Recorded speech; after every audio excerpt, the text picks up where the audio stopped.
Welcome back to another episode of Start a Glamping Business Podcasts. I'm your co-host, Connor Schwab with Sage Outdoor Advisory, here for monthly special guests, and always with Nick Perslow, your regular host.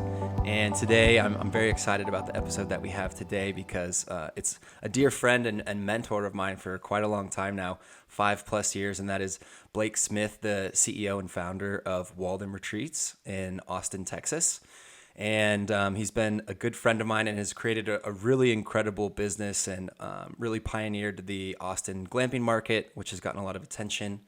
And really set quite a strong example for the industry as a whole. And he's got an awesome story. So really excited to jump into today's episode. So welcome, Blake. And maybe just to start off, before we get to maybe your personal story, if you could explain to us just a little bit so the audience knows, like, where is Walden Retreats? What's the unit types, kind of the guest experience, what level of luxury is it? And then we'll kind of jump into your personal story. Yeah. Connor, Nick, great to be here. Thanks for the invite, and happy to share more about my journey with Walden. So Walden Retreats, we currently have one property, which is just about an hour due west of Austin. The nearest town is about 10 minutes away. It's Johnson City, the birthplace and home to Lyndon Johnson, former U.S. president. So, we're a short drive from Austin and San Antonio. We're situated on 96 acres above the Pedernales River. And so we have private river frontage for guests to fish, swim, canoe. We have 15 rooms on the property. They are all Bush Tech safari tents, but outfitted with all the modern amenities, as you would expect: air conditioning, clawfoot bathtub, outdoor showers. Some of the units also have wood-fired hot tubs, which are a new addition to the setup here. And then we have a large event lodge that I'm sitting in right now. It's 3,500 square feet. We do big weddings, corporate events, even small private dinner parties here as well. And then we have a lobby that's kind of the central hub for the campus, and we have an on-site general store. As far as guest experience, it's an upscale luxury glamping camping experience. We went through great lengths to try and really think through what we wanted it to be and not be. And by that, I mean, we really wanted to toe the line and marry an authentic camping experience with something that was easy and comfortable and convenient. We were in a staff meeting earlier this morning, actually, and we're looking at some of the most recent reviews we got, and one of them called our staffing refreshingly minimal. So the staff we have are amazing, but we're a small team, and we're staffed light because we want guests to kind of be a part of their experience. So it is still a camping-like experience, but we have staff here obviously to assist with check-in and be available should people have any questions. But apart from that, everyone's left on their own. There's a grill and cooking equipment and everything you need to kind of still make your own meals, build your own campfire, but we're going to have everything there for you to set up and make it as easy as possible. Well, Blake, it's a beautiful property. It really is. So I'd encourage people to check it out in the link in the description. And you've done, set up an amazing operation there. And we're definitely going to dig into the specifics later on. What you said there about refreshingly minimal staff, I absolutely want to dig into that and how that manifests itself. But we always like to dig into the backstory of the operator. You've been doing this for I think is it 7 years now? And that's and that's pretty as Connor was saying in our kind of pre-show meeting, that's like 70 years in the glamping industry because it is such a new industry. So you've been doing it for a while, one of the trendsetters. So tell us about your background and how that led up to you opening this site back 7 years ago. So prior to doing this, immediately I was in grad school. And so the concept for Walden was really a project that I did at the end of my term for a venture class. So we had to come up with a business and pitch it to a kind of a panel of investors, like a miniature version of Shark Tank, I guess. And prior to business school, the most thing I was doing recently was working in East Africa. So I was the director of a nonprofit organization over there and lived and worked in Uganda for 6 years. And during my time there, got to go and travel to all kinds of cool lodges and camps, and always felt like there was an opportunity to bring something like that to the States where you just didn't really see it. So I decided that, I didn't have any other better ideas for my project. So I thought I would dig a little bit into that about what the industry looked like here in the States, and ended up, becoming really interested in it, both on a personal level, from just enjoying hospitality, enjoying hosting people, my work, getting to create really memorable experiences is super rewarding. So, but also the opportunity from just a pure business point of view, it was new, it was exciting. There was a lot of opportunity outside of Austin. It's growing, but it's small for a city, so it's easy to get out of the city. It doesn't take 2 hours just to leave, the suburbs. And so anyway, I had no experience in hospitality though, zero, other than being a guest at a lot of places. So felt like the easiest way to make sure this is something I wanted to do and learn about it was to start small. We found this property and raised some seed capital to get it started, put up 2 rooms. I ran it as like an Airbnb basically, but I did all the cleaning, laundry, guest services, customer service account. I was the only employee, so to speak, of the company. And so it gave me a great footing for understanding kind of how this business works. What are the operations behind it? What are the potential challenges if this were ever to grow?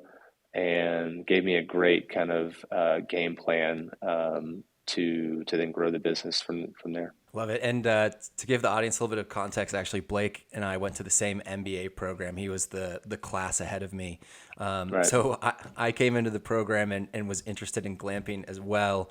And I remember my first call with Blake because he had just started launching Walden and gave me some phenomenal guidance. And then when I did my venture pitch before graduation for kind of my thesis project, Blake was actually on the panel of industry experts that I was pitching to. So has been kind of a constant resource. I've probably called Blake a dozen times to ask him for his advice in my own ventures and when I was looking to launch my own property. So just Right. a little bit of backstory there. And, with your guys' property, and I love the story of, your journey to East Africa and bringing some of that back to the States. What do you see as maybe like the positives and negatives of like a canvas-based unit or in your experience? On the plus side, actually, I'm gonna go with the negative side, so we end on a positive. Um, the downside of canvas is that they don't obviously withstand extreme weather conditions very well, both in our situation, mostly to being extremely hot. This past summer is an all-time record summer. We had 53 days in a row of 100 plus degree Fahrenheit temperatures. So, we're able to keep the rooms about 20 degrees cooler than the outside temperature. So when it's 95, that's okay. It'd be 75 inside. That's reasonable. When it's 110, it's close to 90 degrees inside during the peak heat of the day. And so while you just have to spend more money to condition them more, being larger air conditioners, insulation, maybe more windows. And so when you start doing that, like, why are you spending money on a tent when you should just you could spend the same amount on a stick frame building? Um, the wear and tear of the units, they do require more maintenance than a typical wood frame structure building would require. Um, they move around in the wind, during storms. Are people going to be like afraid that they're going to blow away if it's extremely windy? But on the plus side, they're really unique. People really do feel like they're camping, and we didn't want people to forget the natural environment that we all live in by escaping to some hermetically sealed, conditioned box and then just stay inside all day. Being exposed to the elements, whether it be hot or cold, and having to prepare your trip accordingly and packing, we feel like it's kind of one of the fun parts of camping, like preparing to go on this kind of adventure. And I think people are just amazed that you can build something so nice, but like you touch the walls and it moves and it's all canvas, and so they're just in awe of the whole experience. The connection with all the noises, birds, wind, stuff like that. People talk about all the time how they loved hearing the birds in the morning. And if you start insulating that unit real well, it's going to cut that off. We found many people, and I can't, there's no study to, prove this, but that like the sleep they get here is like the best sleep of their lives. And I have to imagine part of it has to do with sleeping in a really natural environment where it's cold. You're hearing the kind of the voice and sound of nature. And it gives people a really deep sleep and peace.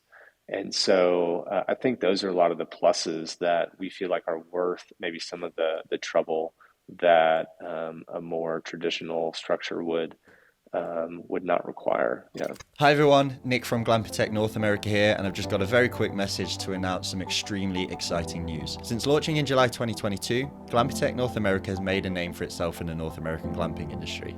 We've consulted on over 40 glamping projects, accumulated over 47,000 podcast downloads and plays, and we're now ready to take the next step. And with that, we're absolutely delighted to announce that we're beginning the process of developing our own glamping projects. We want you to be involved. There are more details to come, but for now, we're taking expressions of interest from prospective investors. We're so excited to get this going. It's been a long time coming and we can't wait to get you involved. So all you have to do is fill out the form in the description of this episode and we'll be in touch with more information very soon.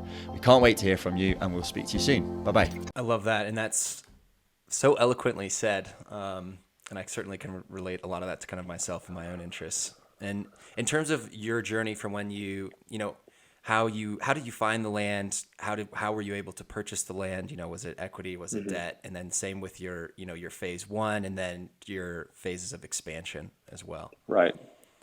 So the land was, just a matter of we were looking and it was for sale. There was no connection. It's not like a family owned property or something. So we were really fortunate to find it because we're only an hour from Austin, but it feels like you're 4 hours away.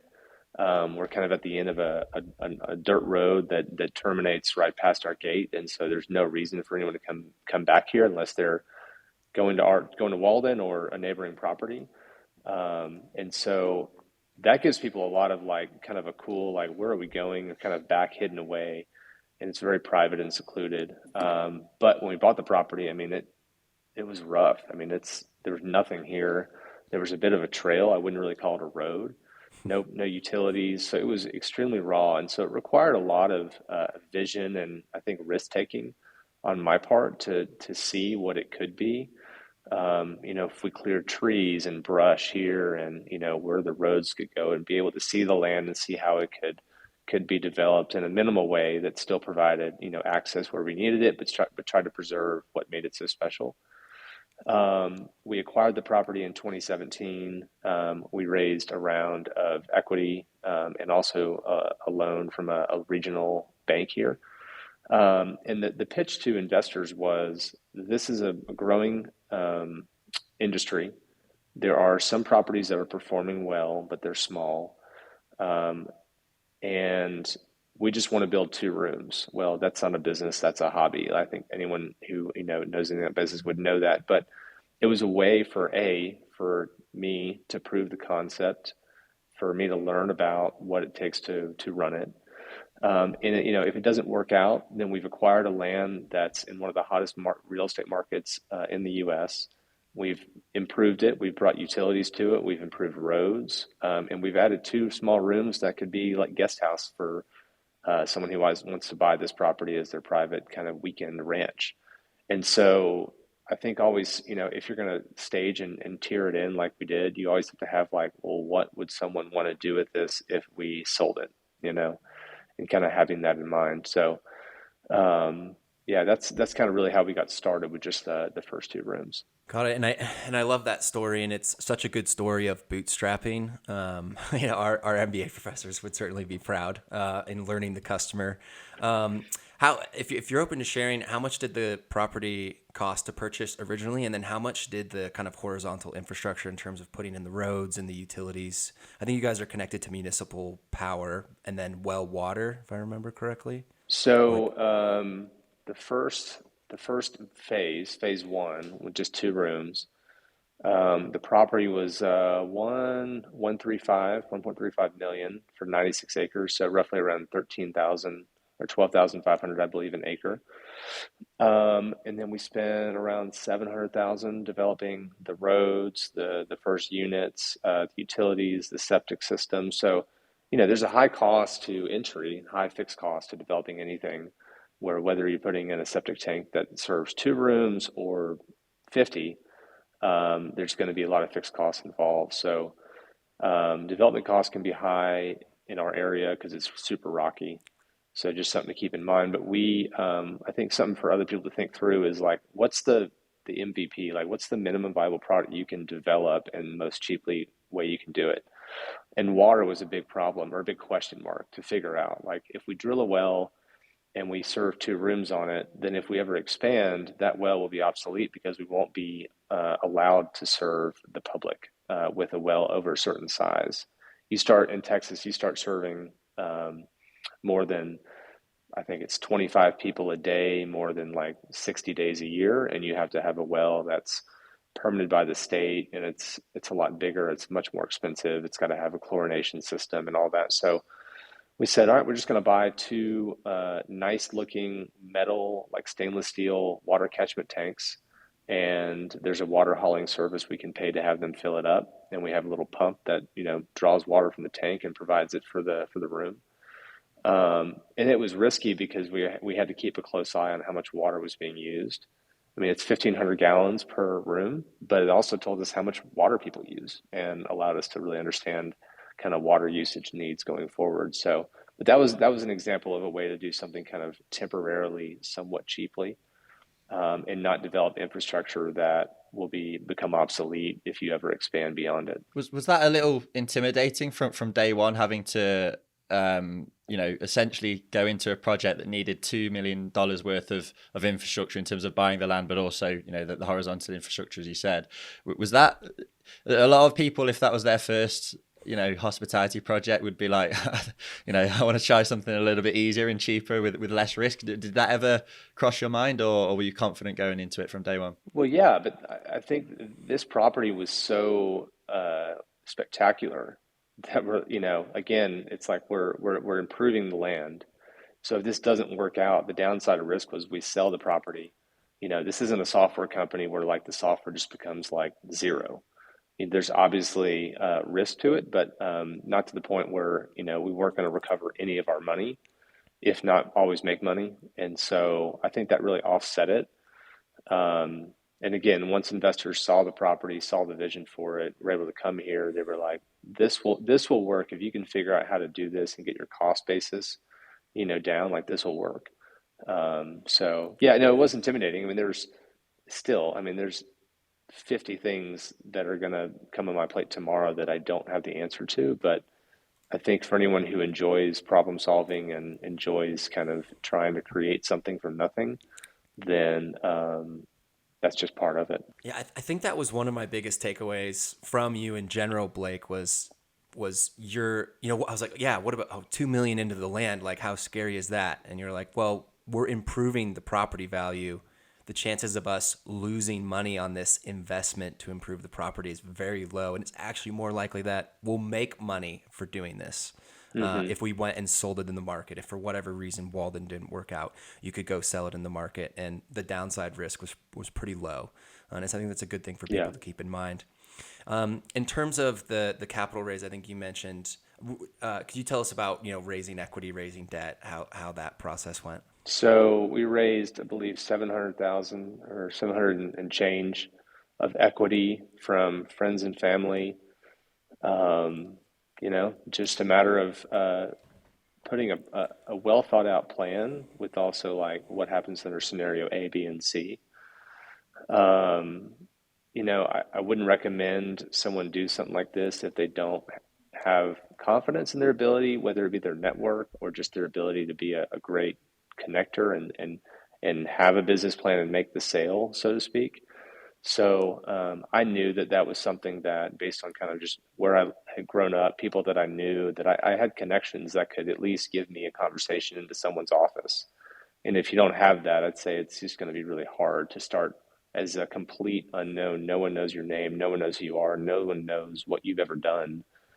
I think my background in, working overseas and building this nonprofit organization and a business that we developed in a place where there's chaos every day, and trying, and managing an international run business, I think spoke to my ability to see something through, and take a concept, and just figure it out.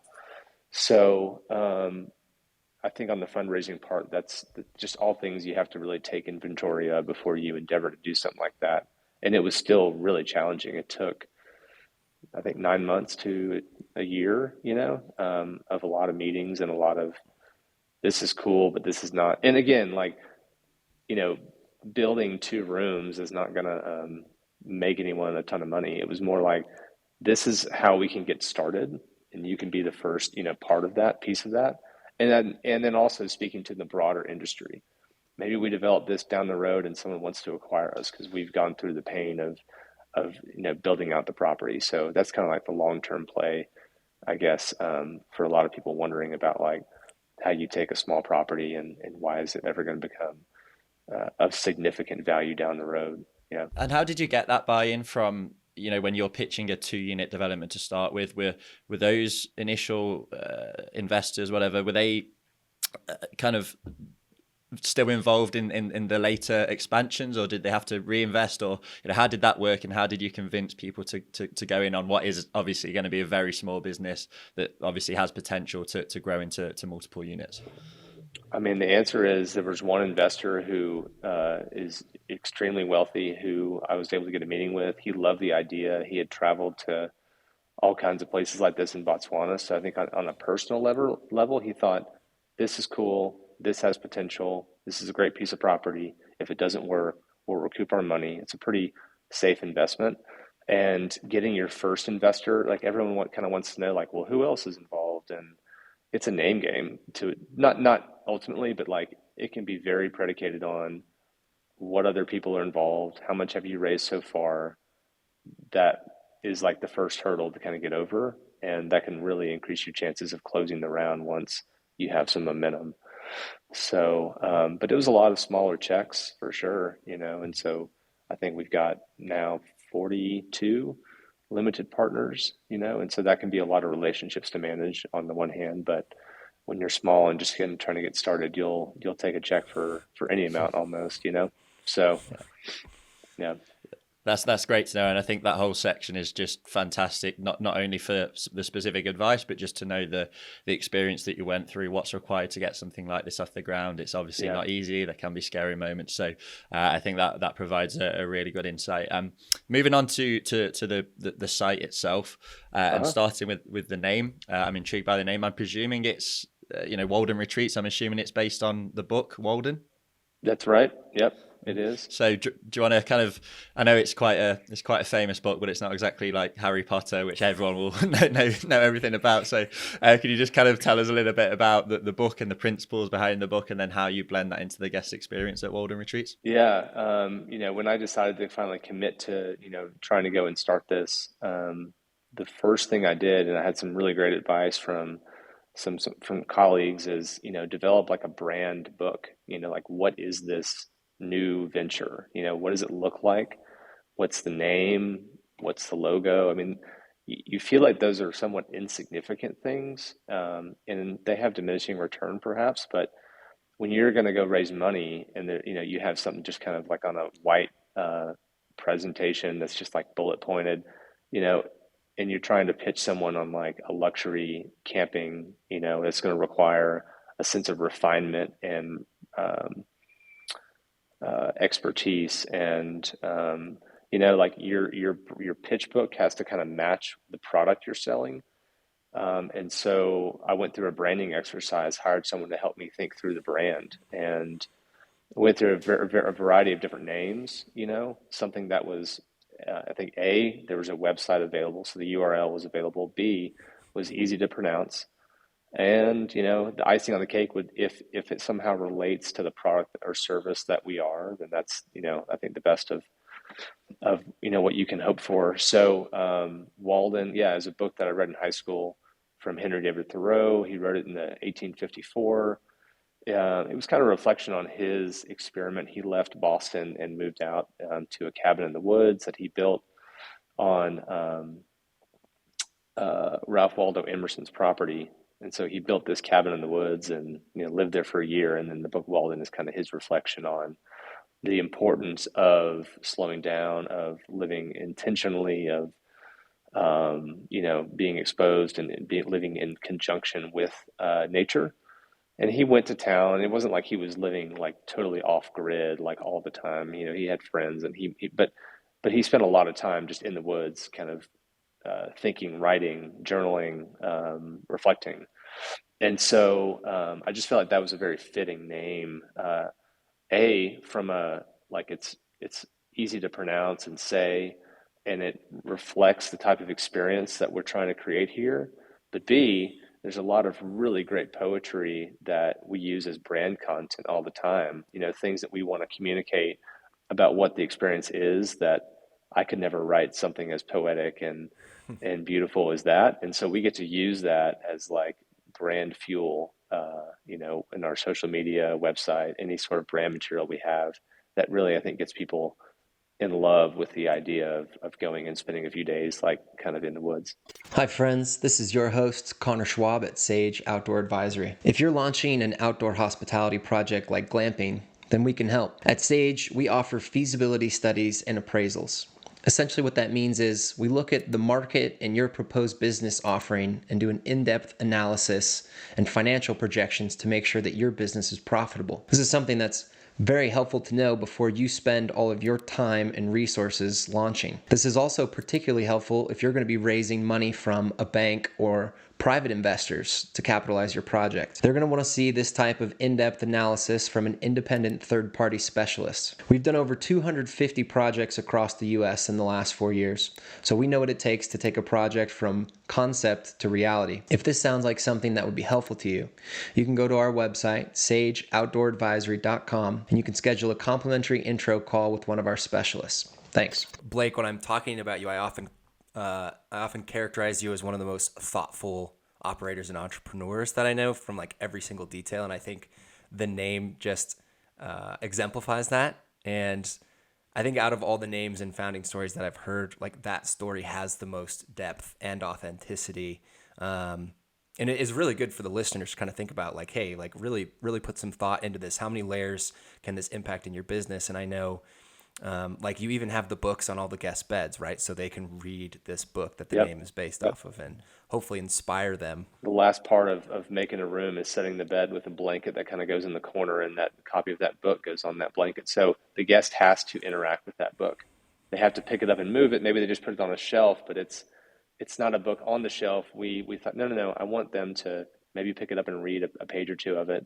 So they have to touch it, unless they snuck on the other side of the bed and just didn't bother with it. But I don't think that's ever happened. I actually think it's a brilliant bit of marketing and branding. The way it aligns brilliantly with the book, and as you say, it kind of generates content in it by itself. And adds together. I think it's fantastic. And then so you used a phrase earlier, or a phrase that your guest had used, refreshingly minimal staffing. I'd love to know what that means in practice at Walden. So we've gone through a couple different iterations of our staffing model. When you think about a hospitality or a hotel, you're open technically 24 hours a day, meaning, there are people in your business 24 hours a day, 365 days a year. But a lot of times they're off campus, they're sleeping, but they're still your guests. And so, we've had a staff where, the schedule, the property was manned, I think first was 8 a.m. to 9 or 10 p.m. every night. Because you get people who come like on a Friday, they get off work and then they're going to drive from Houston, which is like a 4-hour drive. So they won't get here till like 9 or 10.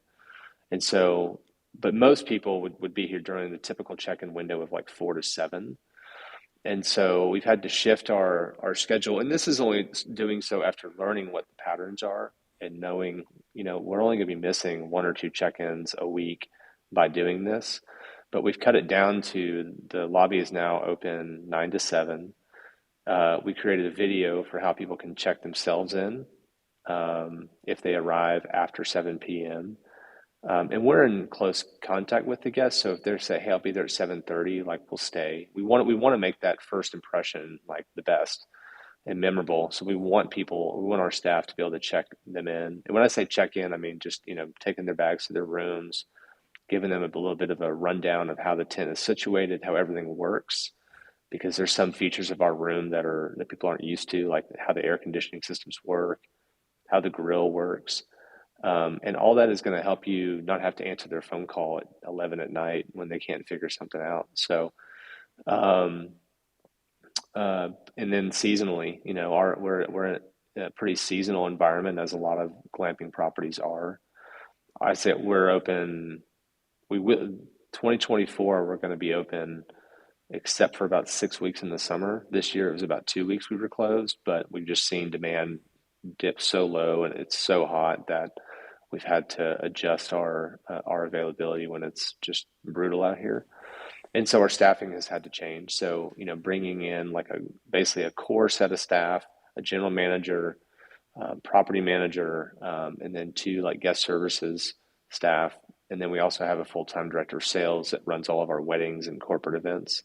And then bringing on additional housekeeping help and maintenance during like basically April to June, and then September to December for like kind of the peak season. And could you just run us through the numbers in terms of the staff that you have for a 15-unit property? So currently we have 5 on-site staff, combination of both full-time and part-time. We have 1 salaried staff. Our general manager is on salary. The others are all hourly employees, 2 of which work full-time. One of them is part-time. Our housekeeper is part-time. And so housekeeping has been the hardest position to fill, as I think most people would probably expect. And so whenever we bring a new person on, we kind of hire them with the expectation that like everyone's going to have to pitch in with housekeeping a little bit. Maybe it's just stripping a room and getting all the linens and all that kind of trash and stuff cleaned out. And then you let our key housekeepers who know how to reset a room properly do that. But because we're small at only 15 rooms, the numbers don't justify hiring a bunch of full-time employees. And so that is somewhat of the crux of small businesses, small properties, is you're busy enough where you can't do it on your own. So you obviously need help, but you're not big enough to keep full-time staff happy and busy, especially when it comes to all the demand side of things, marketing and social media, and that's a whole nother part of the equation. So currently we have 5 on-site staff members with a couple of like housekeepers that do contract work for us. So on Sundays when it's really busy and we're turning the whole property for Monday, we'll have them come in to help, get it all done, in like a 7 or 8 hour shift. What's the best avenue for you finding these staff, particularly like housekeepers or guest services? Pray. No, I'm kidding. So I think if someone is considering, and I knew this going in, but I think had I done it over again, I would have put a little more thought into it. Don't just think of like, well, what's the best, environment or destination or a pretty property? Like, what staffing or what availability for a market for employees is there in your area? What's the housing situation like? I mean, I think housing is a big deal across the country, but especially in our situation, there just aren't a lot of housing options. And so most people who work here are going to be driving 30 to 45 minutes to get to the property, and that's a big deal. So we found a general manager on LinkedIn, and then we've recruited through Indeed. We put up posters in like local coffee shops and restaurants, try to use word of mouth. Friends, we've hired people who live like close to the property and they might know someone. And then we've had seasonal workers who own their own RV and will live here through, I think it's called Camp Worker or Work Camp maybe. And that's a marketplace of people who are looking for seasonal jobs, maybe for 6 months at a time. They have an RV. So if you can provide like a place for them to set that up and provide like free utilities, and like in our case, we allow them to do laundry for free in our laundry facility, and And then they'll be here for a 6-month contract. So that's been a good resource, and I think a great way to not have to build housing for your employees. But if you can set up your property where you have like a back area that they can park their RV, and maybe it's kind of out of sight, out of mind for any guests, then that's been a good avenue for us. But staffing is constantly, I mean, we're always recruiting, always, because we never know if one of our team members may decide to go do something else, may get recruited away. And so we always have to stay on top of that. That's such a good point, and it's something that maybe isn't necessarily talked about as much as it should be, is recruiting staff and the housing availability. And one thing we encourage our clients to do a lot is to have to consider on-site housing or staff housing, or like you said, the work camp website for people can bring their own RV, but having some sort of solution in mind, because that's going to make it quite a bit easier to hire good talent. Yeah. You've recently launched, I think, in the last year or two, the wedding and events business with your new lodge, which is stunning. How's that been going? Any kind of lessons learned, or how's it been in terms of revenue generation for you? It's been slow to pick up compared to just kind of the transient overnight stays. And so, but we had a busy fall for weddings. I think we did 5 weddings this fall, mainly the month of October and November. That's just the best time for weather out here. And so a couple lessons learned was that the building itself was delayed in its construction. So that was basically July of 22 when it opened. Had we done it over again, we would have been promoting it as a venue for 2023, like well before it was opened, and given tours, even if it's under construction. People can see the property, they can see what it's going to look like, because people are thinking about getting married 12, 18 months in advance. And so the lead time for weddings is so far down the road that, like, as soon as you have renderings or an architectural drawing of your building, you should be trying to sell weddings. So that's something that we did not do, that we learned from. You know, it's extremely competitive. And for the first year, we operated with a wedding partner. So they field all the calls, they do all the site tours, they do the pricing and the packages, and then they have an on-site rep here during the event to make sure it goes smoothly. And we decided for next year we're moving away from that and doing it in-house. But one of the reasons we did it was because we're not a wedding venue. Like, we're a hotel that wants to do weddings. And so we weren't sure exactly what sort of details were going to be involved with weddings. It's obviously a high pressure event, and something we didn't know a lot about. So this was kind of a way to get our foot in the water to make sure this is something that we can do in-house before we committed to it. And, what we've learned is the expectation from a venue is you're there to make sure the building is immaculate, that everything works properly, that the facility is taken care of, that obviously the guests staying in the rooms are taken care of as we would for any guest. And then having an on-site wedding planner or coordinator make sure that's part of the bride and groom's arrangement, so that we're not the on-site wedding coordinator. We're just here to make sure the building doesn't catch on fire, and then we have someone here to help. But there isn't a lot of expectation from a venue to do much more than that. And so the bride and groom kind of know that they need to have a wedding planner. Their caterer has to clean up after themselves. Those are all kind of baked into the endeavor for them. And so that gave us a lot of relief that this is something we could do more of and do in-house. But again, kind of going back to like how we started, we just want to try something, learn from it, and make sure that we can do what we say we can do, and take a little bit slower approach. So anyway, we're excited about the wedding potential for next year. We've had a lot of inquiries, and the weddings we've done here have been amazing. Everyone's really raved about them. We've done 170 person like traditional Indian wedding. That was a 3-day event with all kinds of, the groom was on a horse, riding through like a big white horse riding through the property.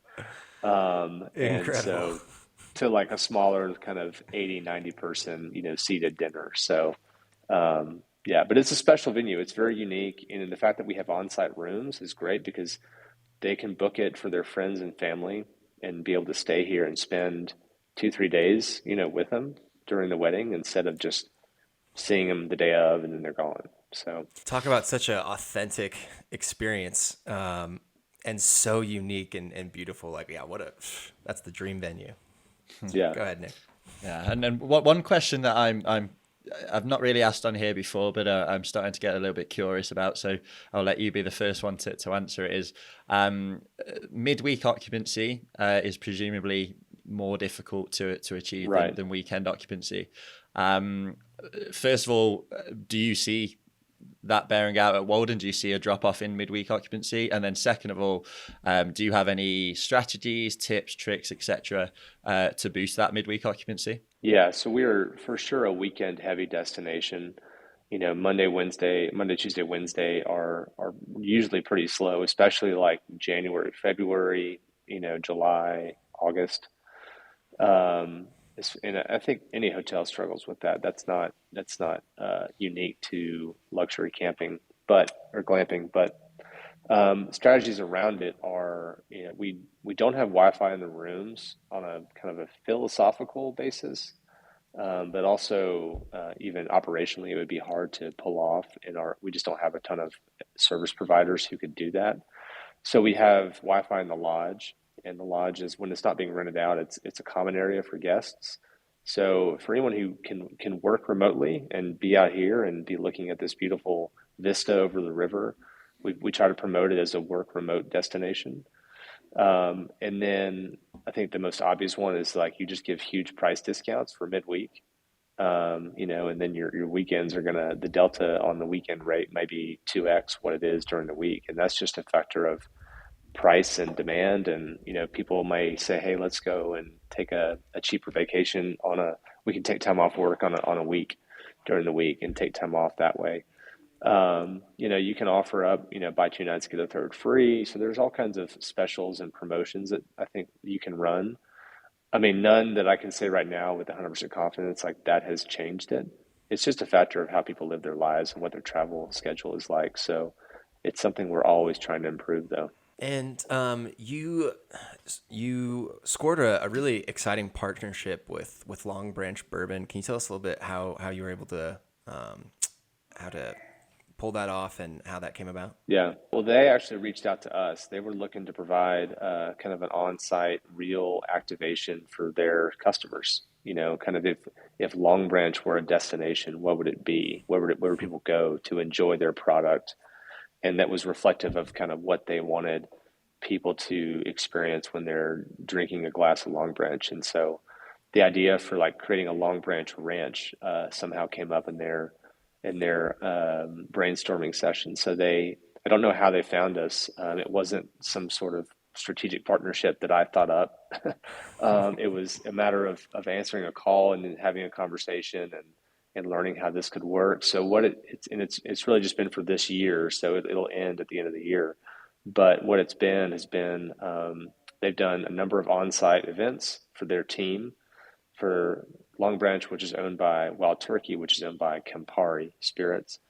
And so they've had the first event was a media event that they brought down for this Long Branch Ranch suite. So one of the rooms is the Long Branch Ranch room. It's the same general layout as our current rooms, but they've updated and changed some of the styling, some of the pillows. And then anyone who stays there gets a bottle of bourbon and a bunch of merchandise with their stay to take home. And so then they've done a bunch of media campaigns. They had a big event where they brought media from around the country to come stay here and see it. And then we launched it in March 1st of this year, and it's run, through this year. So it's provided a ton of exposure for us. I think it's been the first or second most in-demand room on the property throughout the year.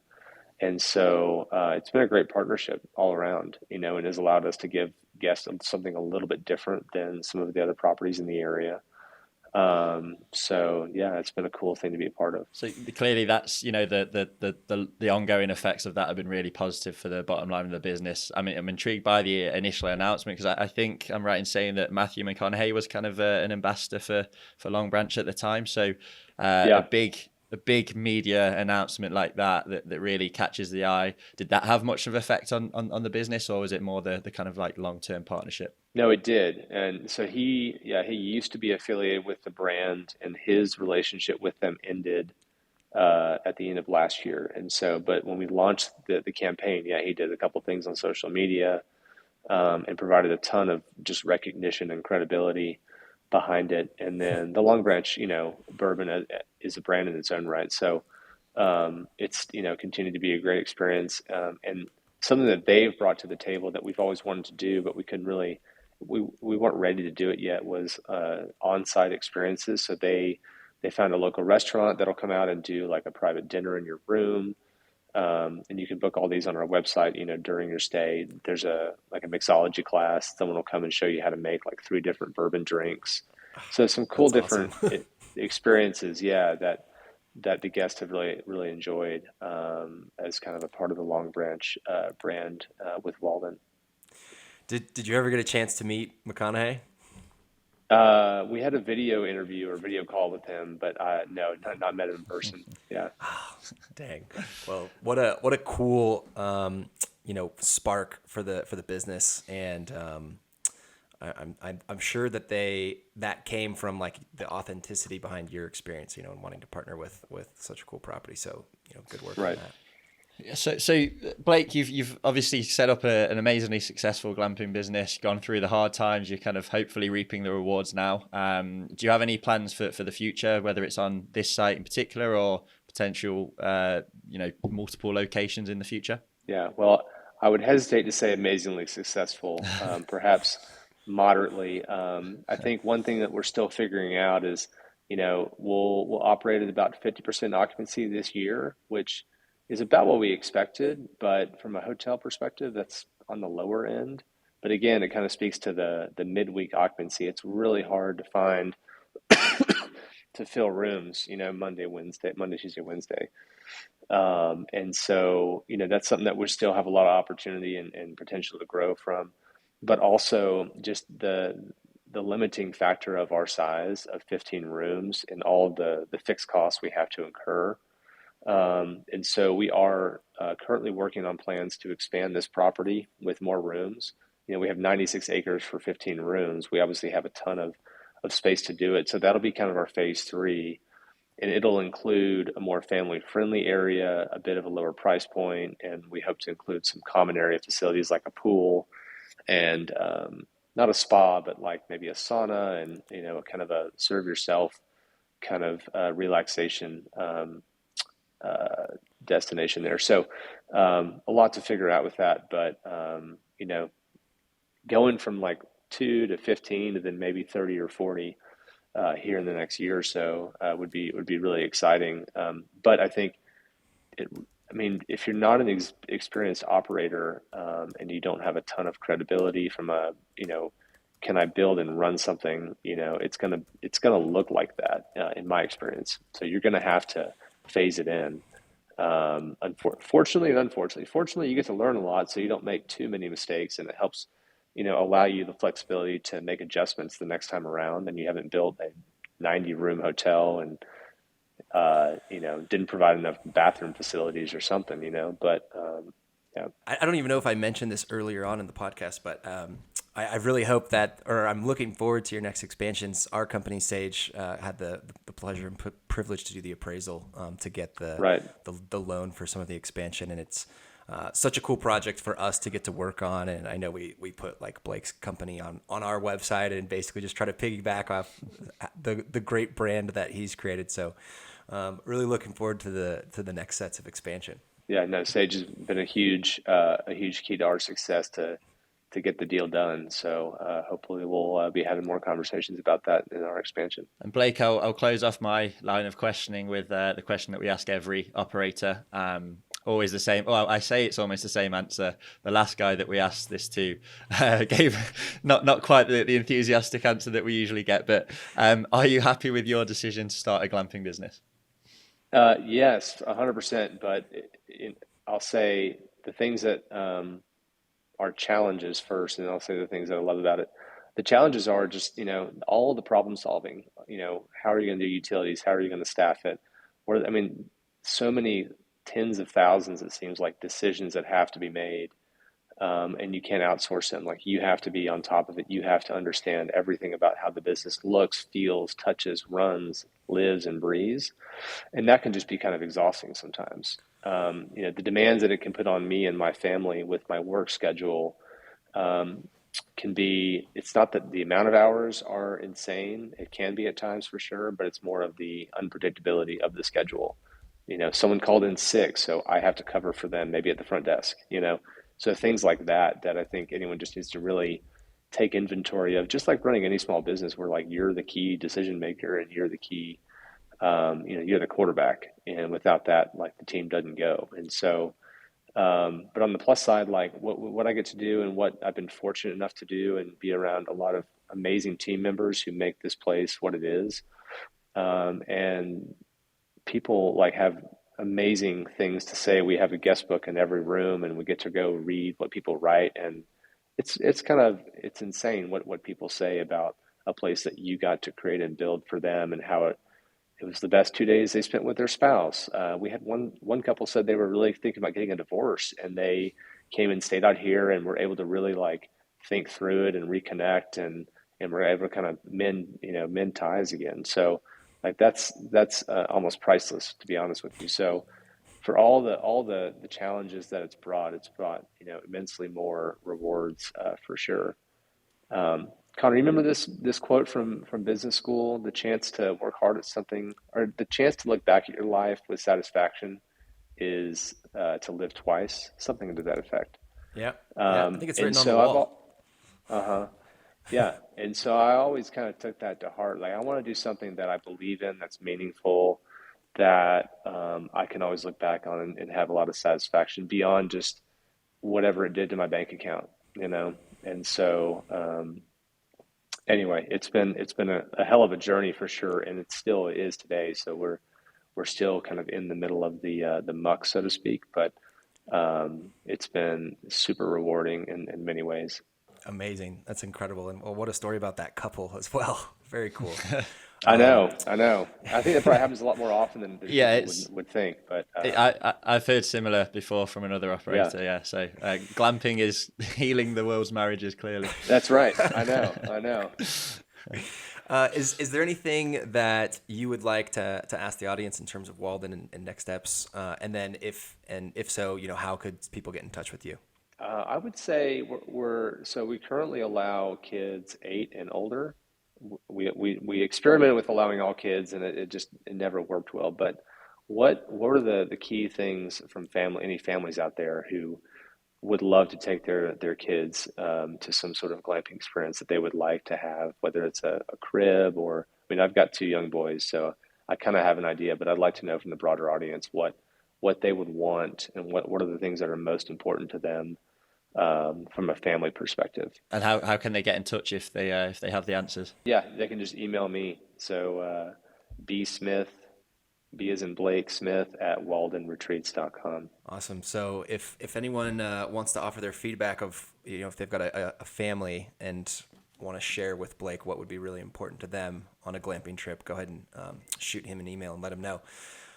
Blake, I can't thank you enough. You've truly been my biggest mentor over the past 5 or 6 years, and I can't even count the times that you've helped me out. So it's such a pleasure and a privilege to have you on the show and share your incredible story. So thanks so much, and that's a wrap. All right. Yeah, it's a pleasure, Connor. Nick, thanks for the invite. Always great to share what I can and hopefully be of use to someone out there. So thanks for having me. Thank you, Blake. Really appreciate it. Cheers. Yeah.